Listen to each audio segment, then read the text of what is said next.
L'AES, interview du candidat Oligui. Vous souriez, vous ne souhaitez pas qu'on vous compare aux putschistes du Sahel? C'est pas un terme que je vais employer pour mes collègues militaires.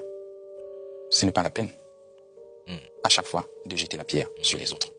Dans les 3 pays de l'Alliance des États du Sahel qui ont connu eux aussi un putsch, les militaires français ont été expulsés et la France est maintenant accusée de tous les maux et notamment de néocolonialisme. Est-ce que vous n'êtes pas tenté, vous aussi, Monsieur le Président, de suivre ce chemin? Je suivrai le chemin que me guide mon peuple.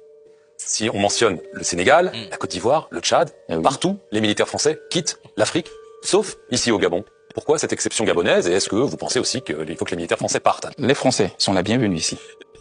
Les Russes, peut-être demain s'ils veulent venir, seront peut-être aussi la bienvenue. Je vous ai dit, je suis inclusif, je ne chasse personne. Les Chinois sont la bienvenue ici, ils font des affaires ici. En réalité, ces 2 agents de la DGSE ne se sont pas rendus au Gabon avec des questions anodines pour évaluer si Oligui serait un bon président. Ça, ils s'en moquent, certes. Ils lui ont posé quelques questions sur le bilan de sa transition, mais leur véritable mission était ailleurs. Ces agents avaient un objectif précis. S'assurer qu'Oligui n'oserait pas leur faire un coup à la Idriss Déby, ni se tourner vers des pays ennemis de la France.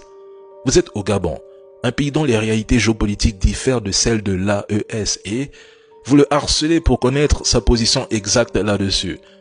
Mais sans sérieux, imaginons qu'Oligui, une fois investi, veuille rompre avec la France. Pensez-vous vraiment qu'il vous aurait répondu « Oui, je vais rompre ».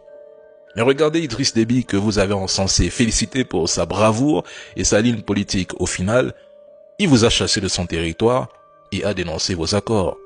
Depuis le coup d'état d'Oligui, vous avez transformé le projet de base navale chinoise en une menace majeure, un sujet anxiogène.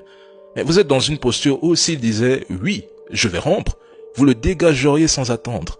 Et à vous entendre, on croirait que l'AES vous obsède, comme si elle vous avait profondément traumatisé.